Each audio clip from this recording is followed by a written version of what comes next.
আছে সেই লেগুনাতে আমি উঠবো না। তাহলেও লেগুনার মালিক বা ড্রাইভাররা তাদের শিশুকে এখানে কাজে রাখতো না। এখন ছোট একটা শিশু যখন ঝুলে ঝুলে কাজ করে, তাহলে আমরা রাস্তায় দেখে আটকে উঠি, এ যদি চাকা নিচে চলে যায় তাহলে কি হবে? সে ঠিক মতো ধরতেও পারে না। অথচ আমরা এগিয়ে গিয়ে বলি না যে কেন একটা শিশু এখানে কাজ করছে। শুধু যে রেগুলার ড্রাইভাররা তাও না, অনেক সময় ড্রাইভাররাও থাকে এমন যে সে এতই ছোট যে চোখটা দিয়ে সামনে রাস্তাও দেখতে পাচ্ছে না। এটা তো শুধু রেগুলারটা করলাম এই সেক্টরটা, কারণ এটাই আমাদের প্রবন্ধ জরুরি সামনে থাকে। ফর্মাল সেক্টর যদি বলতে যাই তাহলে এখানে বাইরের প্রেশারে অনেক সময় দেখা যায় যে এখানে শিশু শ্রম এটা সেই কমে গেছে, কিন্তু ফর্মাল সেক্টরে এখনো রয়ে গেছে। তো আমাদের এই আলোচনা থেকে যে পয়েন্টগুলো এসেছে এর মধ্যে একটা গুরুত্বপূর্ণ পয়েন্ট ছিল যে গৃহস্থের সংখ্যা বেড়ে গেছে, এই জন্য শিশুদের দায়িত্বগুলি আসলে বাবা মাকে দিতে চায় না। তার কারণে সে নিজে চলার জন্য হলেও তাকে শ্রমে নিয়োজিত হতে হয়, কারণ তার বাবা মা কেউ তার দায়িত্ব নিতে চাচ্ছে না। তো আমাদের এইখানে আসলে কাজ করা খুবই জরুরি। তারপর আরো এনজিও সেক্টরগুলি কাজ করে যাচ্ছে, এই জায়গায় সমন্বয়টা আসলে নেই। এনজিওরা বিভিন্ন জায়গায় কাজ করছে, সেই সমন্বয় যদি করা সম্ভব হতো তাহলে আসলে এতদিনে অনেকটাই আমরা এগিয়ে যেতে পারতাম। এবং আরেকটা জিনিস, আমরা যারা এনজিও সেক্টরে কাজ করছি তারা একেবারে লেভেলে কাজ করছি, তারা জানি যে শিশু শ্রমটা আসলে শুধুমাত্র দারিদ্র্যের কারণে না, একটা সোশ্যাল সিকিউরিটি সেটাও অনেক বড় একটা ইস্যু। একটা বস্তিতে যখন বাবা মা দুজনে কাজ করে কাজে চলে যাচ্ছে সারাদিনের জন্য, সেই শিশুটা কাইন্ড অফ বন্ধ শিশুই থাকে, তার সোশ্যাল সিকিউরিটির অভাব থাকে, তার অনেক ধরনের নির্যাতন এবং শিকার হতে পারে। তখন বাবা মা চিন্তা করে থাকে এখানে কোনো পরিবেশে রাখাচ্ছি, আমি একটা কাজে দিয়ে দিই, তাহলে সে কাজের ভালো থাকবে, সিকিউরিটিও থাকবে।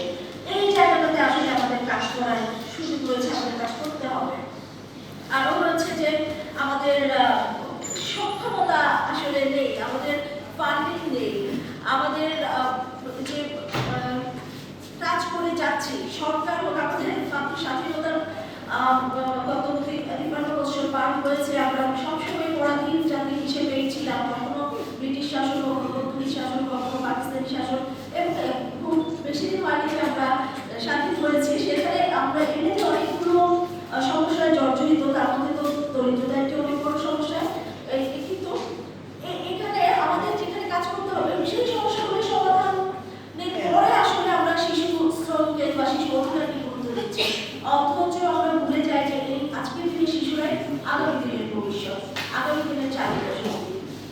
তারপর আমাদের আরো যে একজন বলেছেন যে বাড়ির পক্ষকে বাধ্য করতে হবে, হ্যাঁ সেই কাজগুলো আমরা করে যাচ্ছি। এবং যদি সরকারের রেগুলার মনিটরিংটা থেকে থাকে তাহলে অবশ্যই সম্ভব যে কোথায় ইনফরমাল সেক্টরগুলিতেও যদি মনিটরিংটা বাড়ানো যায়। তারপর আমাদের আরো এসেছে যে যে তথ্যগুলি আছে এনজিও সেক্টরে, সেই তথ্যগুলিরও সঠিক প্রচারণা নেই বা সঠিক ব্যবস্থাপনা নেই। সেইটাই আসলে কেস স্টাডি, আমরা যারা এনজিওতে কাজ করছি তাই কেস স্টাডিগুলো যদি আমরা ডিসেমিনেট করতে পারি এবং গণমাধ্যমের সাথে একসাথে কাজ করতে পারি তাহলেও অনেক সচেতনতা তৈরি হবে। তো আসলে এখন আমরা আসলে আমাদের অতিথিদের কাছে চলে যাবো। অতিথিদের কাছে যাওয়ার আগে একটা বিষয় বলে যে আমরা একটা জিনিস খেয়াল করি যে আমাদের গণমাধ্যমে কিছু কিছু ঘটনা কিন্তু খুব চাঞ্চল্য সৃষ্টি করে। সব ঘটনা তো হয় না, কিন্তু অনেক সময় গণমাধ্যম, আমি যদি গত বছরে যে ভিডিওটা যে মেয়েটিকে ছাদ থেকে ফেলে মেরে ফেলা গৃহবধূ তার কথা বলি, বা এই বছরের সেই আলোচিত ঘটনা কল্পনার কথাও যদি আমরা কিন্তু অলরেডি বলতে বসেছি, জানি না ওদের কেসটা এখন কি অবস্থা, কি চলতেছে, ওখানে কোনো তাদের মধ্যে মিউচুয়াল আন্ডারস্ট্যান্ডিং হয়ে গেছে কিনা, বা কেস চললে তারা কি অবস্থায় আছে আমরা জানি না। কিছুদিন পরে তাও জানবো না, আবার একটা ঘটনা ঘটতে চলবে। আসলে সংবাদপত্রে তো প্রতিনিয়ত যে ঘটনাগুলো আসছে, যে ঘটনা চলমান, সেই নিউজগুলো চলবে, এটাই স্বাভাবিক। সেটা শোনার প্রতি, সেটা দেখার প্রতি মানুষের আগ্রহ আছে। কিন্তু একটা জায়গায় যদি আমরা একটু ফলো আপ রাখি, 12 পৃষ্ঠা 16 পৃষ্ঠার একটা সংবাদপত্রে একটি জায়গায় কি একটু ফলো আপ নিউজ আসতে পারে না? আজকে পিটিও রঙের এই কেসটা এই ডেট ছিল, আসতে তো পারে, এক বছর পরে হলো সমস্যা। যদি এরকম অন্তত এই চাঞ্চল্য সৃষ্টি করে যে ঘটনাগুলো, সেই ঘটনাগুলো যদি একটা নির্দিষ্ট টাইম পর্যন্ত আমরা ফলো আপ করতে পারি, তাহলে কিন্তু হয়তো একটা দৃষ্টান্ত সম্ভব, যেটা হয়তো আরো অনেক কিছুকে রোধ করতে সহায়তা করবে। আমার মনে হয় এই বিষয়টি যদি আমাদের গণমাধ্যমের বন্ধুরা দেখেন যে অন্তত এই ঘটনাগুলোকে একটা ফলো আপ দিয়ে ছেড়ে যাবে, আচ্ছা ঠিক আছে 6 মাস 1 বছর হয়েছে আর আমরা খোঁজ নিলাম না, তাহলেও কিন্তু একটা কাজ। তা আমি আশা করব যে এই জায়গাটা একটু লক্ষ্য আপনি বের করতে সবাই। অসংখ্য ধন্যবাদ সাহেবকে বন্ধু করে প্রয়াস তুলে ধরার জন্য। তবে আসলে ফলো বিষয়টা অনেক জরুরি। আমরা প্রতিদিন সংবাদপত্রে অথবা টিভিতে অনেক ঘটনায় দেখি, কিন্তু পরবর্তীতে হারিয়ে যায়। সেইগুলির আসলে খবর আমরা জানি না। তো ফলো যদি রেগুলার থাকে তাহলে সেই বিষয়গুলি নিয়ে যত আলোচনা হবে তত বেশি প্রশাসনের কাছে যাবে, তত বেশি তারা প্রেশারাইজ হবে এবং সেটার কোনো না কোনো আসলে একটা ব্যবস্থা হবে। তো আমি আরো একটা কথা আসলে সংবাদ চিন্তা সুযোগ আছে আমি বলতে চাই যে শুধু নেগেটিভ খবর না, পজিটিভ খবর যদি আমরা তুলে ধরি তাহলে আসলে মানুষের মধ্যে পজিটিভ ভাইব তৈরি হবে।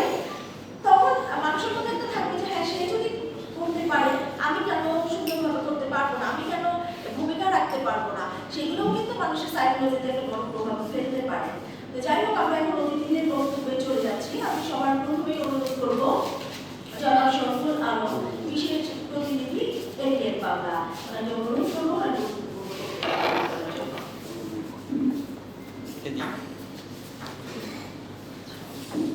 ধন্যবাদ। শুভ সন্ধ্যা। আমি শেষের প্রশ্ন থেকে শুরু করতে চাই। ভাই কিছু গুরুত্বপূর্ণ কথা বলেছেন। আমরা অনেক তথ্য পাইয়ে পেয়ে ফলো আপ করি না, একটা সত্যি কথা। আবার আমরা অনেক তথ্য পাই, সেটা ক্রস চেক করতে পারি না বলে সেই তথ্য আবার আমরা প্রচার করতে পারি না। এই ধরনের বিভ্রান্তিকর ইস্যু কিন্তু আমাদের ছোট্ট এক্সাম্পল দিয়ে শুরু করতে চাই। আজ থেকে 2 বছর আগে আমার সাথে এখানে আছেন, আমরা ইতিবাচক প্রকাশক তাহমিনা আপনার সাথে বসলাম, তাসমিম আপনার সাথে বসলাম। আমি একটা প্রস্তাব করলাম যে আমরা প্রতিদিন শিশুদের জন্য প্রথম অথবা শেষ পেজে একটা কলাম রাখবো, যেখানে শিশুদের বিষয় নিয়ে লিখতে হবে। তাহমিনা আপনার তাসমিমা আপনার ইতিবাচক উনি আমাকে দায়িত্ব দিলেন যে তুমি আমাকে ম্যাটার তৈরি করে দিবা, আমার দায়িত্ব তোমার আর্টিকেলগুলোকে আমি ফার্স্ট পেজে অথবা শেষ পেজে কোথাও রেকমেন্ড করব। বাস্তবতা হচ্ছে আমি নিজে থেকে 1 মাস ধরে বিভিন্ন সংস্থা, প্রতিষ্ঠান, ব্যক্তির কাছে আমি যোগাযোগ করি শিশু বিষয়ক আর্টিকেল। অত্যন্ত দুঃখের সাথে বলতে হয় আমি 2-3টা জায়গা ছাড়া আর কোথাও থেকে কোনো রকমের পজিটিভ রেসপন্স পাইনি। এটা হচ্ছে বাস্তবতা। আমি নিজে শিশু অধিকার নিয়ে কাজ করছি একজন গণমাধ্যম কর্মী হিসাবে। আমি 2000 থেকে কাজ করছি মুক্ত খবর থেকে, আমার শুরুটা মুক্ত খবর থেকে। তো আমি তখন থেকে শিশুদের নিয়ে কাজ করছি এবং ঝুঁকিপূর্ণ শিশু শ্রম বাধা বড় অংশ। আমরা যে জায়গাটাতে দাঁড়িয়ে এই মুহূর্তে কথা বলছি তার ঠিক 8 থেকে 10 কিলোমিটারের মধ্যে আমাদের আমরা যে ক্যারিগঞ্জের লোকাল পোশাক শিল্পের কথা বলি, সেই পোশাক শিল্পের একটা বড় দাপন সেখানে আছে। এবং আপনারা যারা শিশু শ্রম নিয়ে কাজ করেন আপনারা প্রত্যেকেই জানেন সেই ক্যারিগঞ্জের লোকাল গার্মেন্টস কারখানায় যেসব ছেলেমেয়েরা কাজ করে তাদের প্রত্যেকের বয়স কম করে হলো 15 থেকে 16 বছরের, এবং তারা আধুনিক সভ্য সমাজে দাস কৃতদাসের মতো জীবনযাপন করে। আমি নিজে গিয়েছি, আমি কয়েক পর্বে সিরিজ করেছি, আপনারা নিজে চোখে না দেখলে বিশ্বাস করতে পারবেন না। ছোট ছোট বাচ্চারা ছেলে মেয়েগুলো গ্রাম থেকে আসে, ছেলেরা আসে গ্রাম থেকে আসে, কিচ্ছু না, শুধুমাত্র 3 বেলা খাবার জন্য তারা এই কাজটা করে। বছর শেষে যখন ঈদ আসে তখন তাদেরকে এককালীন একটা ভাতা দিয়ে দেওয়া হয়, যা 5,000 টাকা, তার সারা বছরে ইনকাম 5,000 টাকা। সেটা তুই 5,000 টাকার জন্য আর 3 বার খাওয়ার জন্য সেই অবর্ণনীয় কাজ এখানে করছে। এবং আপনারা জানেন না যে কত ঝুঁকিপূর্ণ কাজ তারা করছে, ইলেকট্রিক মেশিনে তারা সুইচ করছে, এই ছোট ছোট বাচ্চাগুলো। এইগুলো আমরা বলছি শিশু শ্রম কমে, ঝুঁকিপূর্ণ শিশু শ্রম কমে আসবে, বলাটা অনেক সহজ, বাস্তবতা অনেক কঠিন। আমরা এই বাচ্চাদের পরিবারগুলোকে আমরা কোনো ব্যবস্থা করতে পেরেছি। আমরা সরকারের সামাজিক সোশ্যাল সেফটিনেটের কথা বলি, আমরা সরকারের বিভিন্ন প্রণোদনার কথা বলি। আপনারা এখানে যারা আসছেন কেউ একটু কি বলতে পারবেন যে শ্রমে নিয়োজিত আছে এমন একটা পরিবার সরকার অথবা বেসরকারিভাবে কোনো উদ্যোগ থেকে তারা উপকৃত হয়েছে? আমি অনেক কথা বলতে পারবো, কিন্তু আমার যদি বাসায় খাবার কেনার টাকা না থাকে, আমার এই মিষ্টি কথা দিয়ে সেই ঝুঁকিপূর্ণ যে কাজটা করে সেটা পরিবেশ করবে, তাকে চিন্তা কি করে বাঁচতে হবে। এই বাস্তবতাগুলোকে আপনাকে বিবেচনা নিতে হবে। সরকারের অনেক সামাজিক উদ্যোগ আছে, অনেক ভালো ভালো সোশ্যাল সেক্টরে আমরা কথা বলি, আমাদের ডোনাররা অনেক ভালো ভালো কাজ করছেন। আমার একটা রিকোয়েস্ট থাকে আজকের প্ল্যাটফর্ম থেকে, আমরা একটা নতুন বাস্তবতা, নতুন পটভূমিতে সুযোগ পেয়েছি কাজ করার। সরকারের যে প্রণোদনা স্কিমগুলো রয়েছে সেখানে ঝুঁকিপূর্ণ শিশুদের জন্য একটি আলাদা বিশেষায়িত স্কিম চালু করার জন্য আমি দাবি জানাচ্ছি। এবং আমি চাই, আমরা চাই যে এই স্কিমগুলো আছে, আমরা জানি বয়স্কদের জন্য মাতৃত্বকালীন ভাতা, বয়স্ক ভাতা, অনেক রকমের হাজার প্রায় 400-500 স্কিম আছে সরকারের। একটা স্কিমে কি ঝুঁকিপূর্ণ শিশু শ্রমের জন্য নিয়োজিত করা মানে বরাদ্দ রাখা যায় না? আমরা স্কুলের ফুলের কথা বলি, কাকে ফুল দিবে, এই স্কুলে যাবে তাকে ফুল দিবে, কিন্তু স্কুল থেকে চলে আসলে তারপর কি হবে? আমার মনে হয় পান্নাপার মতো যারা আপনারা ডেভেলপমেন্ট সেক্টরে আছেন তারা এই বিষয়গুলো দেখেন। আমরা প্রায় একটা কথা শুনতে পাই যে আমাদের বাল্যবিবাহ মুক্ত ইউনিয়ন হয়েছে, বাল্যবিবাহ মুক্ত জেলা হয়েছে। একটা উপজেলা, একটা গ্রাম, একটা ইউনিয়নকে আমরা শিশু শ্রম মুক্ত করতে পেরেছি, এমন কোন রোড মডেল কি কোথাও আছে? আমরা তো অনেক কাজ করছি। আমরা মোহাম্মদপুর একটা কথা হচ্ছে, মোহাম্মদপুর আদার অনেক বড় এরিয়া, একটা ওয়ার্ড সিলেক্ট করেন যে একটা ওয়ার্ড থেকে আমি সম্পূর্ণ ঝুঁকিপূর্ণ শিশু শ্রম মুক্ত করতে চাই, এবং ঢাকা শহরে একটা ওয়ার্ড হবে আমার ঝুঁকিপূর্ণ শিশু শ্রম মুক্ত ওয়ার্ড, এবং এটাকে আমি মডেল ওয়ার্ড হিসাবে প্রতিস্থাপন করতে চাই। এটা কি খুব বেশি কঠিন কাজ আমাদের পক্ষে? আমরা কেন করতে পারছি না? আমাদের সমস্যা কোথায়? আমাদের আন্তরিকতার সমস্যা, আমাদের উদ্যোগের সমস্যা। আমার মনে হয় আমরা যদি এই বিষয়গুলো অ্যাড্রেস করি তাহলে কিছুটা হলেও আমরা শিশু শ্রম কমিয়ে আনতে পারবো। কথা হচ্ছিল গণমাধ্যম কি করছে, গণমাধ্যমের স্কোপ আছে অনেক। দেখুন, নিজেকে মনের মসজিদ গণমাধ্যমে দাঁড়িয়ে বেড়ায়।